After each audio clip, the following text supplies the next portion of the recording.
it's here at the Malibu Pier that you can get the best view of the Pacific Coast shoreline. Being a firefighter might not be as easy as it looks. This stuff is heavy. I don't even know how they get up in the car. City officials say an electric trip was the cause of the chlorine backup. It's bags like these and other trashes scattered along the beach that has Malibu residents outraged. Well, polls are open tonight in Los Angeles County until 8 p.m. We encourage you to go vote. Looking at diverse cars and drivers to see how your vehicle fits your personality. It's been a month since the bailout went into action. Nearly half the money has been spent. Burglars are only in for about 15 seconds. Grab them and go. Thank you so much for joining us. I'm Marchelle McConnell, and from all of us here at Newswaves 26, have a good one. Nicole Lewis took her 3-month-old Jordan to a party at Wet Zone in Rowlett on Friday, not knowing her baby would be leaving the park in an ambulance. Around 8:15, everybody was in the lap pool waiting for the movie to come on, and then suddenly kids start running out, panting, holding their throat, throwing up, and we're like, what's going on, what's going on? And then finally somebody catches their breath and they're like, chlorine, pool. Nicole thought her daughter was fine until she noticed she too had thrown up. Once I saw her spit up, I started crying, and I was just like, this isn't normal, this isn't normal. She doesn't throw up. Jordan was rushed to the hospital along with roughly 20 others, one of whom is Ebony Bonner. All you hear is like a poof, and then you see a cloud of smoke in the air, and then as we're talking and playing, all we feel is like chlorine in our throats. I couldn't breathe, I couldn't see, I couldn't do anything. I thought I was gonna die. City officials say an electric trip was the cause of the chlorine backup. They also say that emergency protocol was followed, yet something went horribly wrong. The computer program that controls that is supposed to sense when there's no water moving through the pump, and it's supposed to shut off the chlorination part of it at that time. It was not set to shut off. The city reopened the park on Saturday, but as for Jordan, she was taken back to the hospital on Monday for wheezing and trouble eating. Her mother hopes there's no long-term damage. It's the newest crime trend, and it's linked to the hottest item in television viewing. This footage shows 2 men stealing flat-screen plasma televisions from the Pets Ritz Hotel in Dallas. And they're just one of the many criminals getting away with these TVs. Because the items are so in demand with the TVs changing over in the near future, we figure this is probably going to be something we're going to have to address. Businesses are the main target of these crimes. In just the past 2 months, Cheddar's, Razoo's, Pets Ritz, and Kahn's Bowling Alley have all been victims of flat panel television theft. They didn't even take the time to unplug them or unscrew the cable. The reason why these flat screen televisions are such hot items is because they're so easy to rip off the wall. Burglars are only in for about 15 seconds. Grab them and go.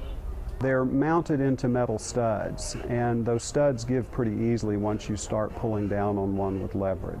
Police and TV manufacturers are struggling to find a solution to prevent these crimes. I can't imagine what a business can do. There are security locks and there are specialty screws that don't allow someone to just put a regular screwdriver in and turn it, but that's not what's happening. We stress setting the alarm, video surveillance if possible. Police say these stolen televisions are not the type of item that are going to be taken to the pawn shop.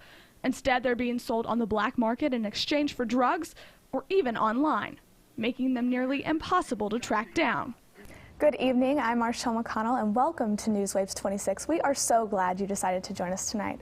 Now, jumping right into the news at the top of an hour, the Amber Alert has been issued for a 14-year-old girl in Los Angeles County. Struggling to fill up at the pump? Well, get this. Oil companies are asking Congress for billions of dollars in tax cuts. After a $120 billion profit in the oil industry last year, oil executives met with Congress to explain why they should continue to get those tax breaks. Congress voted to end these tax cuts last year, but the bill has not yet passed the Senate. Oil executives defended their request by blaming government restrictions as the cause of the price influx. A dead whale washed up on Pacifica Beach, and city officials are scratching their head trying to figure out why it died. Now, the 9-month-old whale is said to have died by either a boating accident or an orca attack. 7 years after 9/11, rescue workers are showing signs of post-traumatic stress disorder. A survey by the World Trade Center Health Registry states that 12.4% of untrained workers suffer from PTSD. A push for high-tech passports might lower U.S. security standards. Outsourcing passports has some worried. Now, prior to September 11th, passports were made in the U.S. Since that time, security standards require them to be fitted with electronic chips. These chips are manufactured overseas, which means passport production is now being outsourced. Security experts fear that the foreign passport manufacturers could tamper with or steal these chips. 3 State Department contractors illegally accessed the passport records of Senator McCain, Obama, and Clinton. It's believed that these contractors took a peek out of the files out of curiosity. 2 of them have since been fired, and an investigation is underway to determine the true motive. Government officials believe that the incident shows a great need for better data access control in the IT sector of government. Well, that'll do it for us tonight. Thanks for joining us this evening. I'm Marchelle McConnell, and from all of us here at Newswave 26, have a good one. A car might be nicely polished on the outside, but what does the stuff on the inside say about your lifestyle? Well, Kelly Steiring's on an archaeological quest to find that answer. I'm studying how we live in our cars. Kelly and her research team are traveling across the country, looking at diverse cars and drivers to see how your vehicle fits your personality. They then will take that information back to sponsors to see how you, the driver, take to the road. I hope to help manufacturers both of cars and the products that we use in them make them better, to make driving easier and more pleasant and hopefully even safer. So what do candy wrappers and trunks that look more like closets say about your personality? Well, Kelly can answer that question thanks to the help of participants like Bonnie Sergant.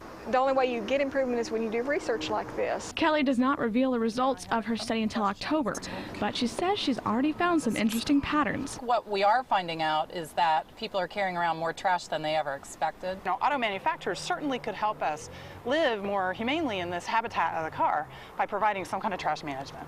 For Kelly, it's literally the stuff on the inside that matters most.